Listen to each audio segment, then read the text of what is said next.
আমাকে পরিচয় দিবে না, স্ত্রী আমাকে পরিচয় দিবে না, বন্ধু তার বন্ধুকে পরিচয় দিবে না, এবং ভাই তার ভাইকে পরিচয় দিবে না, কেউ কাউকে ওই সময় চিনবে না। আমার আল্লাহ বলে সবাই তোমার কাছ থেকে পলায়ন করবে। বলে কেন? কয় সে বিপদে পড়ে নেক হাওলাত চায় কিনা, নেকি হাওলাত চায় কিনা, সেই জন্য সবাই দৌড়াদৌড়ি করবে পেরেশানিতে, কেউ তোমাকে পরিচয় দিবে না ওই কঠিন মুসিবতের সময়। ইল্লাল মুত্তাকিন, তুমি যে আল্লাহ ওয়ালার শরণাপন্ন হয়েছ, তুমি বিশ্বশাহ কলমদার এই দরবারের ফিরদের হাতে বায়াত গ্রহণ করেছ, তিনাদের সোহবতে বসেছ, ধেরা আবিদিয়া দরবারের বায়াত গ্রহণ করেছ, তিনাদের ধামান ধরেছ, তিনাদের সোহবতে বসেছ, শাহপুরের পীর সাহেব হুজুর কেবলাদের সোহবতে বসেছ, তাদের দামান ধরেছ, আউলিয়া কেরামের দামান ধরেছ। ওই আল্লাহর আউলিয়া কেরাম তোমাকে আমাকে ছাড়া আল্লাহর জান্নাতে যাবে না। জোরে বলুন সুবহানাল্লাহ। এরকম নেক ওলিদের সোহবতে যখন আপনি যাবেন, তিনারা আপনাকে ছাড়া জান্নাতে যাবে না। তাই ওলিদের সোহবতে আসা দরকার আছে না নাই? আমাদের সুন্নি পীর মাশায়েখদের দরবারে যাওয়া দরকার আছে না নাই? সেজন্য আমরা এই জিনিসগুলোই তো এখানে শিখাবো, না আসলে বাবা আপনি শিখবেন কোত্থেকে? আল্লাহর কোরআন বলে তুমি সঙ্গ দিবা কার সাথে, কাকে বন্ধু বানাইবা? আল্লাহ বলে ওয়াকুনু মা'আস সাদিকিন। ও আমার বান্দা শোনো, সাদিকিন যারা সত্যবাদী, যারা মিথ্যা কথা বলে না। আমি এখানে এই মাইকের সামনে বসেছি, আমি যে কথাগুলা বলবো আল্লাহর কোরআন থেকে, নবীর হাদিস থেকে, ফুকাহে কেরামের কওলগুলো আমি বলার চেষ্টা করব। আমি মিথ্যা কথা বলবো না, কারণ হাদিস পড়েছি, আমার নবী বলছে মান কাযিবা মুতাআম্মিদান, কেউ যদি বানিয়ে বানিয়ে মিথ্যা হাদিস, মিথ্যা কোরআনের আয়াত বানিয়ে বলে, ফামাকাদাহু মিনান নার, সেই ব্যক্তি নিজের স্থান জাহান্নামে করে নেয়। সেই জন্য বলি আলেম ওলামায়ে কেরামের জবানে যদি আপনি কোরআন শুনেন, আপনি খালিস নিয়তে আমলগুলো করেন, আল্লাহর আউলিয়া কেরামদের সোহবতে যান, তিনাদের সেখানে গেলে আপনি বুঝতে পারবেন তিনারা যেই আপনাকে দিক নির্দেশনা দিয়ে দেয়, এবং যেই নির্দেশনা আপনাকে সালাতুন ইয়া রাসূলুল্লাহ আলাইকুম, সালামুন ইয়া সালাতুন ইয়া রাসূলুল্লাহ, সালামুন ইয়া, এতক্ষণ তো ঠিকই আছিল, সালাতুন ইয়া রাসূলুল্লাহ আলাইকুম, সালামুন ইয়া, কি লাইন তো ঠিকই আছিল, ঠিক তো আছিল। তিনারা আপনাকে আমাকে যেই দিক নির্দেশনা দিবেন, এই দিক নির্দেশনা অনুযায়ী যদি আমরা আমাদের জীবনকে পরিচালিত করতে পারি, তাহলে আমাদের জীবন রৌনক হয়ে যাবে। সেই জন্য আল্লাহর আউলিয়া কেরাম, হক্কানি রব্বানি পীর মাশায়েখ যেই জায়গায় থাকুক, তিনাদের সোহবতে গিয়ে আমাদের আমলকে পরিশুদ্ধ করতে হবে। আমাদের আমলকে পরিশুদ্ধ করলেই তাহলে আমরা মুক্তি পাব, আমাদের কবর সুন্দর হবে, হাসর সুন্দর হবে, মিজান ফুলসিরাতে আমরা উত্তমভাবে পার পেয়ে যাব। সেই জন্য পাতানি সেরে ভাই বাবাদের আহ্বান করব, বাড়িতে বসে না থেকে আজকের এই মাহফিলে চলে আসুন। আল্লাহ রাব্বুল আলামিন কোরআনুল কারীমে আমাকে আপনাকে জানিয়ে দেয়, ইন্না রাহমাতাল্লাহি করিবুম মিনাল মুহসিনিন। ও আমার বান্দা শোনো, নিশ্চয়ই আমি আল্লাহর রহমত, আমি আল্লাহর দয়া, আমি আল্লাহর মায়া, আমি আল্লাহর অনুগ্রহ কোন জায়গায় জানো? ইন্না রহমাতাল্লাহ, আল্লাহর রহমত, আল্লাহর অনুগ্রহ, আল্লাহর দয়া করিবুন অতি নিকটে মিনাল মুহসিনিন, যারা মুহসিনিন বান্দা, যারা মানুষকে ভালো কাজের দিকে আহ্বান করে, সৎ কাজের দিকে আহ্বান করে, নেক আমলের দিকে আমাকে আপনাকে আহ্বান করে, ওই সমস্ত সালিহিন, ওই সমস্ত মুহসিনিন বান্দা, তিনাদের কাছে গেলে আমরা আল্লাহর রহমত পাবো। তিনারা রহমতের রাস্তা দেখাইয়া দিবে, তিনারাই আমাদেরকে সঠিক পথ দেখাইয়া দিবে। যেমন আমরা প্রতিদিন 5 ওয়াক্ত নামাজে আমরা একবার নয়, দুইবার নয়, আমরা অন্তত পক্ষে ফরজ নামাজগুলো যদি আমরা 17 রাকাত, সুন্নত নামাজগুলো সহ দৈনিক 32 কিংবা 38 বার ন্যূনতম নামাজের মধ্যে আমরা সূরা ফাতিহা পাঠ করি। ওই সূরা ফাতিহার মধ্যে আমাকে আপনাকে আল্লাহ রাব্বুল আলামিন জানিয়ে দেয়, এ বান্দা তুমি সূরা ফাতিহা পাঠ করো, আল্লাহর দরবারে তুমি দোয়া করো, ইহদিনাস সিরাতাল মুস্তাকিম, ও আল্লাহ ইহদিনা, আপনি আমাদেরকে দান করুন সিরাতাল মুস্তাকিম, সিরাতে মুস্তাকিম দান করেন। সিরাতে মুস্তাকিমের অর্থ হচ্ছে সহজ এবং সরল পথ। আল্লাহ কোনটা সহজ এবং সরল পথ? আল্লাহ রাব্বুল আলামিন বলে সিরাতে মুস্তাকিম হলো আমি আল্লাহ রাব্বুল আলামিনের আদেশগুলা পালন করা। আমার নবী যেই আদেশ দিয়েছে, মা আতাকুমুর রাসূলু ফাখুযুহু, রাসূল জানিয়ে এসেছে তোমরা সেই জিনিসগুলো আঁকড়ে ধরো, ওয়া মা নাহাকুম, এবং তোমাদেরকে যা নিষেধ করেছে তোমরা সেইগুলা থেকে দূরে থাকো। এটাই হচ্ছে সিরাতে মুস্তাকিম। এরপরে আমার আল্লাহ রব্বুল আলামিন বলে সিরাতে মুস্তাকিম কোনটা? কয় আমার নবী রহমাতুল লিল আলামিন যেই পথ এবং মত দেখিয়েছে, ওই পথ এবং মত, আমার নবীর পথ এবং মত, সাহাবীদের পথ এবং মত অনুসরণ করা, সেটাই সিরাতে মুস্তাকিম। তারপরে আল্লাহর আউলিয়া কেরাম, ফুকায়ে কেরাম, পীর মাশায়েখ, বুজুর্গানে দ্বীন আমাদেরকে যেই পথ দেখায় সেটাই হচ্ছে সিরাতে মুস্তাকিম। তারপর বলা হয়েছে সিরাতাল্লাযীনা আন'আমতা আলাইহিম, ওই পথে আল্লাহ পরিচালিত করুন যেই পথে আন'আমতা আলাইহিম, আপনার নেয়ামত প্রাপ্ত বান্দারা চলে গিয়েছে। আল্লাহ আপনার নেয়ামত প্রাপ্ত বান্দা কারা? আমার আল্লাহ জানিয়ে দেয়, উলাইকা মা'আল্লাযীনা আন'আমাল্লাহু আলাইহিম মিনান নাবিয়্যিন والصديقين والشهداء والصالحين وحسن أولئك رفيقا। আল্লাহ রাব্বুল আলামিন বলেন সিরাতে মুস্তাকিম এবং নেয়ামত প্রাপ্ত বান্দা কারা? শোনাও, আন'আমাল্লাহু আলাইহিম, যারা আমি আল্লাহর অনুগ্রহ পেয়েছে।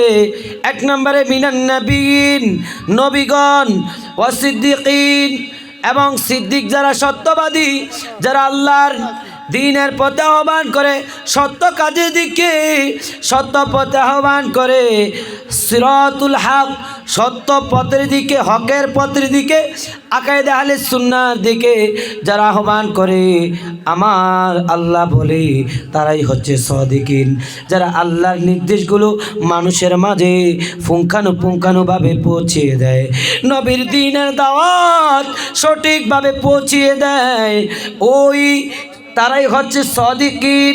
তারপরে ওয়াশুহাদা, 3 নম্বরে শহীদগণ, যারা আল্লাহর রাস্তায় নিজের জীবনকে ইসলামের জন্য কোরবান করে দেয়, ওই সমস্ত বান্দাগুলা আল্লাহর নেয়ামত প্রাপ্ত বান্দা। তারপরে বলে ওয়াসসালিহিন, আল্লাহর এই দুনিয়ার জমিনের নেককার বান্দা যারা আমলে সলেহা করে, নেক আমল করে, কয় কেমন নেক আমল?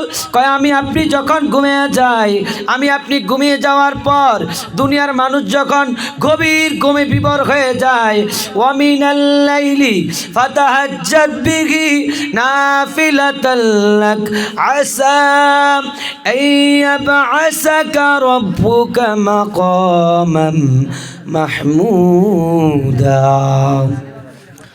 মানুষ যখন ঘুমিয়ে যায় ওই সময়ে দাঁড়িয়ে দাঁড়িয়ে যারা আল্লাহর দরবারে তাহাজ্জুদের জন্য দাঁড়িয়ে যায়, মানুষ আরামে ঘুমায়, আমার ওই প্রিয় বান্দা রাতের ঘুমকে বিসর্জন দিয়ে ফাতাহাজ্জাদ সে জাগ্রত হয়ে নাফিলাতাল লাক নফল ইবাদত করে আমার আল্লাহর সন্তুষ্টির জন্য, আল্লাহকে পাওয়ার জন্য। আমার আল্লাহ বলে মানুষ যখন ঘুমায় ওই ঘুমের সময় যারা আল্লাহর দরবারে দাঁড়িয়ে দাঁড়িয়ে নামাজ আদায় করে, আল্লাহর ইবাদত করে, আমার আল্লাহকে ডাকে, তারাই হচ্ছে সলিহিন বান্দা। ওই তাদেরকে আমি আল্লাহ নেয়ামত প্রাপ্ত বান্দা হিসেবে আমি আল্লাহ প্রেরণ করেছি। তাদের কাছেই তাদের পথ অনুসরণ করলে তোমরা নেয়ামত প্রাপ্ত বান্দাদের পথ সিরাতে মুস্তাকিম অনুসরণ করা হবে। আমার আল্লাহ বলে ওয়াহাসুনা উলাইকা রফিকা, তারা কতই না তোমাদের উত্তম বন্ধু। এক নম্বরে নবীগণ, তারপরে সিদ্দিকগণ, তারপরে শহীদগণ, তারপর সলিহগণ। আমরা যাদেরকে আমাদের ভাষায় পীর ও মুর্শিদ বলি, তাদের পথ যদি আমরা অনুসরণ করি তারাই আল্লাহর নিয়ামত প্রাপ্ত বান্দা। তাদের পথে রয়েছে মুক্তি, তাদের পথে রয়েছে শক্তি, তাদের পথে রয়েছে নাজাত। আমরা যদি আমাদের মুর্শিদের দামানগুলো ধরতে পারি, আমরা দেররা বিদিয়া দরবারে যেতে পারি, ইমামের রব্বানি দরবারে, শাহপুর দরবারে, বিশ্ব শাহ কলন্দরের দরবার সহ যত হক্কানি রব্বানি আল্লাহর এই আউলিয়া কেরামরা আস্তানা গেড়ে বসেছেন, খানেকা দিয়ে বসেছেন, তিনাদের ওই খানেকায় যদি আমরা যেতে পারি তাহলেই আমরা সিরাতে মুস্তাকিম পেয়ে যাব। জোরে বলুন সুবহানাল্লাহ। মুআজ্জাজ ও মুকাররম আমার আল্লাহ রাব্বুল আলামিন আমাকে আপনাকে ডেকে বলে, বান্দা শোনো, আমার আল্লাহর আউলিয়াদের পথে যদি তোমরা চলো, তোমরা যদি আল্লাহর আউলিয়াদের পথে চলো তাহলে কি হবে শোনো। ময়দানে মাহাশরে সবাই যখন তোমাকে ভুলে যাবে বিপদের দিনে, তখন তোমার সাথে কেউ পরিচয় হবে না, দেখা দিবে না, তোমাকে দেখে ভয়ে পালিয়ে যাবে। ওই সময়ে তুমি যে আল্লাহর ওলির দামান ধরেছ, যে আল্লাহর ওলির হাতে বায়াত গ্রহণ করেছ, তিনার দরবারে আসা যাওয়া করেছ, যেই আল্লাহ ওয়ালারা নিজে জান্নাতি হতে চায় এবং মানুষকে জান্নাত ওয়া আম্মাতিহিম এবং সাধারণ মানুষকে জাহান্নাম থেকে মুক্তি করে জান্নাতের দিকে নিতে চায়, নিজে জান্নাতি হতে চায়, অন্যজনকে জান্নাতের দিকে নিতে চায়, এরাই হচ্ছে সলিহিন বান্দা। আর এই বান্দারা তোমাকে ময়দানে মাহাশারে ভুলবে না, তোমাকে নিয়ে আল্লাহর জান্নাতে চলে যাবে। জোরে বলুন সুবহানাল্লাহ। মুআজ্জাজ ও মুকাররম, এবার আসুন এই যে বিশ্ব শাহ কলন্দর সিস্তিয়া তরিকার হযরত খাজা মাইনুদ্দিন চিশতি আজমিরি সানজিরি, তিনাকে যখন খিলাফত দিল, আমরা তো পীর মাশায়েখ বিভিন্ন জায়গায়, আজ বাংলাদেশে পীরের অভাব নাই এবং দরবারের অভাব নাই। দেখেন কয়টা হক্কানি দরবার আছে, কয়জন পীর আছে, যারা এই পীর হক্কানি এবং দরবারগুলা কোরআন সুন্নাহ শরিয়া মোতাবেক তারা চালায়, ওইগুলাকে আমরা বিশ্বাস করি, ওইগুলাতে আমরা যাই, তিনারাই আমাদেরকে সঠিক রাস্তা দেখাবে। এই যে দেখেন পীর ও মুর্শিদ এমনিতে হয় না, যারা মুর্শিদ হবে তারা সাধনা করে, রিয়াজত করে, ইবাদত করে, বন্দিগি করে, শরীয়ত ইলমে শরীয়তের জ্ঞান, ইলমে তরিকতের জ্ঞান, ইলমে মারিফতের জ্ঞান, হাকিকতের জ্ঞান, কোরআন সুন্নাহর জ্ঞান অর্জন করে। তারা যখন ইবাদত রিয়াজত করে আমার আল্লাহ রাব্বুল আলামিনের পথে মানুষকে আহ্বান করে, ওই আহ্বানের মাধ্যমে বান্দারা যখন সাড়া দিবে, তারাই ওই সাড়া দেওয়ার মাধ্যমে আল্লাহর এই দিন প্রতিষ্ঠা হবে, আল্লাহর দিন কায়েম হবে, কোরআন এবং সুন্নাহর খেদমত হবে তাদেরই মাধ্যমে। দেখেন পীর ও মুর্শিদ কীভাবে একজনকে আবার আরেকজনে কবুল করে। যেমন খাজা উসমান হারুনি, তিনি ছিলেন খাজা মাইনুদ্দিন চিশতি আজমিরি সাঞ্জিরির তিনার পীর ও মুর্শিদ, যিনি খিলাফত দিয়েছেন।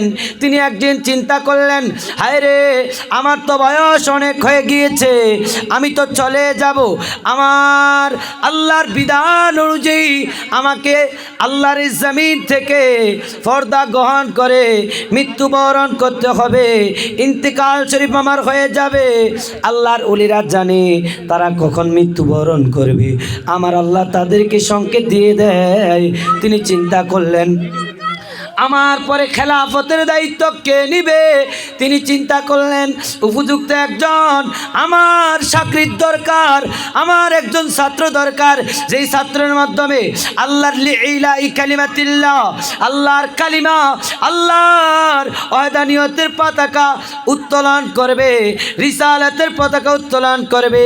এই রকম একজন যোগ্য ব্যক্তিকে আমি আমার এই প্রদেশের জন্য খলিফা নিযুক্ত করে যেতে হবে, আমি একজন প্রতিনিধি নির্বাচন করে যেতে হবে। এখন কাকে করবে?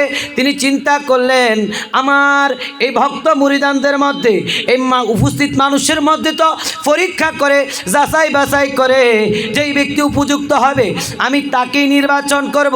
তিনি চিন্তা করলেন, উপযুক্ত একজন খলিফা নির্বাচন করা প্রয়োজন, আমি খেলাফতের দায়িত্ব তার হাতে দিয়ে যাব। তিনি চিন্তা করলেন, বিভিন্ন জায়গায় বিভিন্নভাবে ওয়াকে এসেছে, একটি ওয়াকে আপনাদেরকে বলে যাই। খাজা উসমান হারুনি যখন চিন্তা করলেন, আমার পরে আমার আন্তা খলিফাতি, আমার খেলাফতের পরে দায়িত্ব যিনি পালন করবে তাকে উপযুক্ত হতে হবে, দুনিয়ার প্রতি লোভ থাকতে হবে না, লোভ থাকবে না, তার লালসা থাকবে না, দুনিয়ার প্রতি মায়া মহব্বত থাকবে না, দিনের প্রতি মহব্বত থাকবে, মানুষকে জাহান্নাম থেকে বাঁচায়া জান্নাতের দিকে নিয়ে আসবে, মানুষকে সঠিক দিনের দাওয়াত দিবে। এই রকম একজন যোগ্য প্রতিনিধি নির্বাচন করা দরকার। তিনি একদিন কি করলেন, ঈশার নামাজ আদায় করলেন। আপনারা যেইভাবে আজকে ঈশার নামাজ আদায় করে কেউ বাড়িতে চলে গিয়েছেন, কেউ আবার ওয়াজের মাহফিলে এসেছেন, এশার নামাজের সালাম ফিরিয়ে খাজা উসমান হারুনি রহমতুল্লাহি আলাইহি তিনি চিন্তা করলেন, আমি আজকে একটা ঘোষণা দিব, হে আমার মুসল্লিরা শোনাও, একটা সংবাদ তোমাদেরকে জানাইয়া দেই। কয় কি সংবাদ? কয় আগামীকাল যেই ব্যক্তি ফজরের নামাজ জামাতের সহিত আদায় করবে, যে জামাতের সহিত ফজরের নামাজ আদায় করবে, আমার আল্লাহ ওই ব্যক্তিকে জান্নাত দিবে। আমার আল্লাহর দরবারে দোয়া করব, আল্লাহ যাতে ওই ব্যক্তিকে জান্নাতি করে দেয় এবং সেই ব্যক্তি জান্নাতি হবে। আল্লাহর ওলিদের দোয়া আল্লাহ কবুল করে কি করে না? বিশ্বাস আছে কি আছে না? আমাদের বিশ্বাস যদি থাকে তাহলে আমরা আল্লাহর ওলিদের সোহবতে যেতে হবে এবং তাদের কাছ থেকে নেক দোয়া নিতে হবে কি হবে না? তিনি কি করলেন, বলল যে যারা ফজরের নামাজ জামাতের সহিত আদায় করবা তোমরা জান্নাতি হয়ে যাবা, তবে হ্যাঁ খবরদার একটা কথা মনে রাখো। বলে হুজুর কি কথা? কয় যেই ব্যক্তি এই সংবাদটা এই মসজিদের বাহিরে এলান করবা ওই ব্যক্তি জাহান্নামে যাবা। জোরে বলেন নাউজুবিল্লাহ। বলছে খবরদার এই মসজিদে উপস্থিত মানুষ ছাড়া অন্য কাউকে বলা যাবে না। এই কথা যখন বলছে, বলে হ্যাঁ ঠিক আছে, কাউকে বলবো না। পরদিন রাত্রি গেল, খাজা মাইনুদ্দিন চিশতি আজমিরি 17 কিংবা 18 বছরের বালক, তিনি রাতে আর ঘুমায় না। ওই প্রদেশের প্রত্যেকটা মানুষের ঘরে ঘরে গেল, দরজায় কারাঘাত করে মানুষকে বলে দিল, তোমরা যদি আগামীকাল জামাতের সহিত ফজরের নামাজ আদায় করো, আমার আল্লাহর জান্নাতে যাওয়ার জন্য তোমাদের জন্য খাজা ওসমান হারুনি দোয়া করবে, আর তোমরা জান্নাতি হয়ে যাবা। তোমরা ফজরের নামাজ জামাতের সহিত আদায় করবা। এমনি করে খাজা মাইনুদ্দিন চিশতি রাতে ঘুমায় না, সব মানুষকে জানিয়ে দিল। জানিয়ে দেওয়ার পর ফজরের নামাজের ইমামতি খাজা ওসমান হারুনি করবে। তিনি ইমামতির মুসল্লা থেকে ডানে এবং বামে ফজরের নামাজের ফরজ সালাতের সালাম ফিরানোর পরে তিনি দেখতেছেন এতদিন মসজিদে মানুষ নাই, আর আজ মসজিদ ভরপুর হয়ে গিয়েছে। জোরে বলুন সুবহানাল্লাহ। কিসের আশায়? জান্নাতে যাওয়ার আশায়। জান্নাতে যাওয়ার আশা আমাদের আছে না নাই? সেজন্য আমরা নামাজ পড়তে হবে কি হবে না? তখন খাজা ওসমান হারুনি ডেকে বলল, এ আমার মুরিদ ভক্তরাম, আগামীকাল গতকাল যারা ইশারের নামাজ জামাতে পড়েছ, আমার একসাথে একটা কমিটমেন্ট ছিল, ওয়াদা ছিল, কাউকে বলবা না, সে জাহান্নামী হয়ে যাবা। যে বলবা কে বলেছ? দাঁড়িয়ে যাও। খাজা মাইনুদ্দিন চিশতি আজমিরি সানজিরি তিনি দাঁড়িয়ে বলল, ও হুজুর, আমি চিন্তা করলাম আমি যদি এই কথাটা মানুষকে না বলি, আমি যদি মানুষকে দিনের পথে আহ্বান করি, নামাজের দিকে তালিম না দেই, আমি চিন্তা করলাম আমার এই প্রদেশে অনেক মানুষ আছে, তাদের জন্য মায়া লাগে, তারা যদি জাহান্নামী হয়ে যায় আমার কাছে শান্তি লাগবে না। আমি চাই আমি একা জান্নাতে যাই, এটা আমি চাই না। আমি চাই এই প্রদেশে যত মানুষ আছে, যত মুসলমান আছে, সবাইকে নিয়ে আল্লাহর জান্নাতে আমি মিলেমিশে থাকতে চাই। এর কারণে যদি আমি একজন আমি মাইনুদ্দিন চিশতি যদি এই কারণে আপনার ওয়াদা ভঙ্গ করার কারণে আমি যদি জাহান্নামে চলে যাই কোনো সমস্যা নাই, তারপরেও যাতে এই প্রদেশের হাজার হাজার মানুষ যাতে জান্নাতি হয়ে যায় আমি এটা চাই। আল্লাহ যদি হাসরের ময়দানে আমাকে বলে, এ খাজা মাইনুদ্দিন চিশতি তুমি নামাজ পড়েছ, তোমার প্রদেশের মানুষকে নামাজের জন্য আহ্বান করো না, সৎ কাজ করেছ, সৎ কাজের জন্য মানুষকে আহ্বান করো না, জিকির করেছ, জিকিরের দিকে মানুষকে আহ্বান করো না, দান করেছ, দান করার জন্য মানুষকে আহ্বান করো না, তখন আমি আল্লাহর দরবারে কি জবাব দিব? আমি চাই আমি একজন জাহান্নামে গেলেও সমস্যা নাই, আমি চাই সব মানুষকে জান্নাতি করে দেওয়ার জন্য।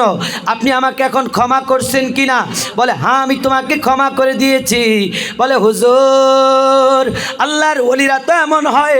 খাজা ওসমান হারুনি বলে, আল্লাহওয়ালা তাকেই বলে যারা নিজে জাহান্নাম থেকে বাঁচতে চায়, জান্নাতে যেতে চায়, নিজে একা জান্নাতে থাকতে চায় না, তার ভক্ত মুরিদানদেরকে নিয়ে, সমস্ত মানুষকে নিয়ে, আল্লাহর সকল বান্দাদেরকে নিয়ে, মুসলমানদেরকে নিয়ে জান্নাতে থাকতে চায়। যারা পরের কল্যাণে কাজ করে তারাই হচ্ছে মহসিন বান্দা, আর তারাই হচ্ছে মুর্শিদ, তারাই ফির হওয়ার উপযুক্ত। জোরে বলুন সুবহানাল্লাহ। সেজন্য আমাদেরকে ওলি আল্লাহর দামান ধরতে হবে কি হবে না? ওলি আল্লাহদের পথে চলতে হবে কি হবে না?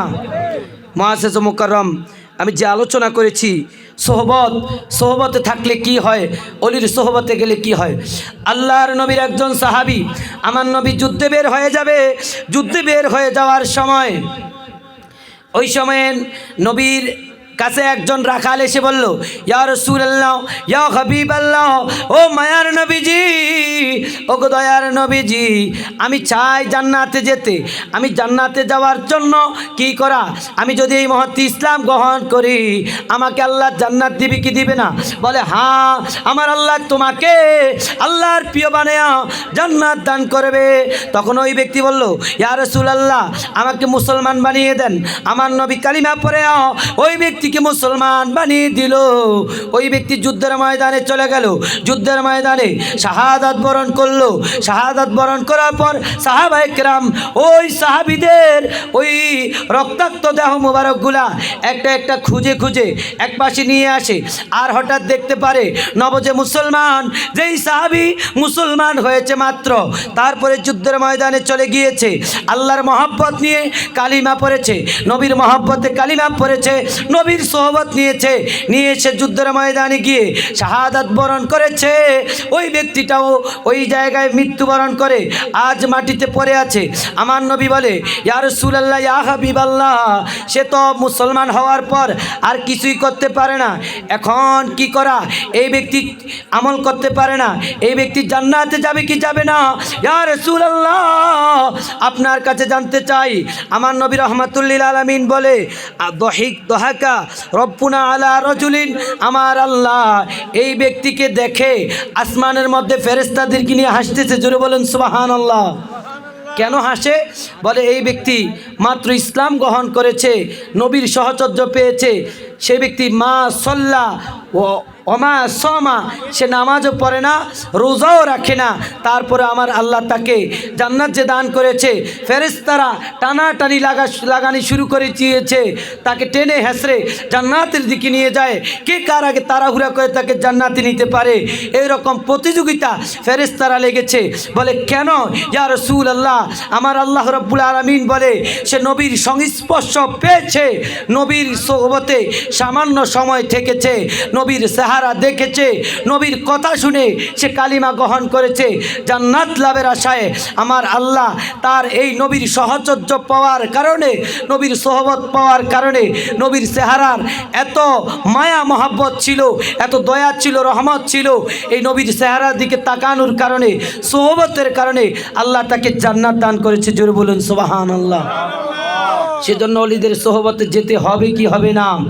সম্মানিত হাজিরিন, সর্বশেষ একটি কথা বলে দেই, আমার নবীর আদর্শ হচ্ছে আল আদল, আদল মানি ন্যায় বিচার করা, ওয়াল আউফুন এবং ক্ষমা করা, ওয়াল এহসান মানুষের প্রতি দয়া করা। সেই জিনিসগুলো আমাদেরকে ফির মাশায়েখগণ শিখাবে। বর্তমানে দেখবেন আমাদের সমাজ পরিবর্তন হওয়ার জন্য আমাদের যে মাদ্রাসাগুলো রয়েছে, সেই মাদ্রাসাগুলোতে বিভিন্ন কিতাব পড়ানো হয়। এখন আমরা বর্তমান সময়ে দেখতে পাচ্ছি আমাদের যেই বর্তমান মাদ্রাসা কারিকুলামের আলিয়ার বইগুলো, সেগুলার মধ্য থেকে সংস্কার করা হয়েছিল। নবম শ্রেণীর বইয়ে ছিল রসুলে পাক সাল্লাল্লাহু আলাইহি ওয়াসাল্লামের রওজা জিয়ারতের গুরুত্ব এবং ফজিলত, সেটা তুলে দেওয়া হয়েছে। এবং অষ্টম শ্রেণীর বই থেকে, আকাইক বই থেকে তুলে দেওয়া হয়েছে আত্মশুদ্ধি, তাসাউফ। এই জিনিসগুলো যখন তুলে দিয়েছে, মানুষগুলোর তাসাউফের চর্চা করতে পারবে না। আত্মশুদ্ধি মানে গুনাহ থেকে পরিত্রাণ হয়ে সালিহিন বান্দাদের সোহবতে বসে তাদের কাছ থেকে তরিকতের সবক নিবে। এই জিনিসগুলো যখন উঠিয়ে দিয়েছে, আমি বলতে চাই যারা এই কাজগুলো করেছে সংস্কারের নামে, এই রসুলের মহাব্বত মানুষের অন্তর থেকে সরাতে চাচ্ছে এবং আত্মশুদ্ধি, গুনাহ থেকে দূরে সরে থাকা, এই জিনিসগুলার বিষয় যখন তুলে দিচ্ছে, অদূর ভবিষ্যতে দেখবেন আমার নবীর আদর্শ সমাজে কায়েম হবে না, বাস্তবায়ন হবে না, ইনসাফ বাস্তবায়ন হবে না। যদি ইনসাফ বাস্তবায়ন করতে হয়, আত্মশুদ্ধির প্রয়োজন আছে, নবীর রওজা জিয়ারতের, নবীর আদর্শ মহাব্বতের প্রয়োজন আছে না নাই? যারা এই সংস্কারগুলো করতেছে, সংযোজন বিয়োজনগুলো করতেছে, আমি বলে দিচ্ছি আমাদের ছেলে মেয়েগুলো মাদ্রাসায় শিখে নবীর মহাব্বত শিখতে পারবে না, নবীর মহাব্বত থেকে দূরে সরে যাবে। আমার নবী বলছে নবীর মহাব্বত শিখাও এবং আহলে বায়াতের মহাব্বত শিখাও, কোরআনের মহাব্বত শিখাও। এই জিনিসগুলো শিখালে তোমার সন্তানগুলো নেককার হবে। আমরা দেখতে পাচ্ছি পাঠ্যপুস্তক থেকে এই বিষয়গুলো সরিয়ে দেওয়ার কারণে আমাদের সন্তানরা গুনাহের দিকে ধাবিত হবে। নবীর রওজা জিয়ারত, নবীর মহাব্বত থেকে তারা দূরে সরে থাকবে। আমি বলি যারা সংস্কারের নামে এই জিনিসগুলো করতেছে, আল্লাহ তাদেরকে হেদায়েত দান করুক। ভবিষ্যতে যাতে যিনি সরকার হবে, সরকার গঠন করে দেশের প্রধানমন্ত্রীর দায়িত্ব পালন করবে, শিক্ষামন্ত্রীর দায়িত্ব পালন করবে, আমি তাদের কাছে, রাষ্ট্রের কাছে উদাত্ত আহ্বান জানাই এই বিষয়গুলো বইয়ের মধ্যে যাতে সংযোজন পুনরায় করা হয়, আমাদের সন্তানকে গুনাহ থেকে দূর করে নেকের দিকে আহ্বান করা, আত্মশুদ্ধির এই বিষয়, নবীর মহাব্বতের বিষয়গুলো যাতে পুনরায় সংযোজন করা হয়, এই উদাত্ত আহ্বান আগামীর সরকারের কাছে আমার আহ্বান রইল এবং আপনাদের কাছে আমার করজোরে আহ্বান রইল। দরবারে যাবেন, শাহপুর দরবার শরীফে যাবেন, বিশ্ব শাহ কলন্দর দরবার শরীফে এবং বিশ্বের আনাচে কানাচে যত হক্কানি রব্বানি আল্লাহর আউলিয়া কেরামের তিনাদের আস্তানা আছে, খানেকা আছে, সেখানে যাবেন, সেখানে গিয়ে আত্মশুদ্ধির পরিচর্যা করবেন। এগুলার মাধ্যমেই আপনি গুনাহ থেকে দূরে থেকে জান্নাতের পথ আপনার সুগম হতে পারবেন। আল্লাহ রাব্বুল আলামিন আমাদেরকে সেই তৌফিক, শক্তি, সাহস দান করুক। সবাই বলেন আমিন। আজকের এই মাহফিলের সফলতা কামনা করে বিদায় নিচ্ছি। আসসালামু আলাইকুম।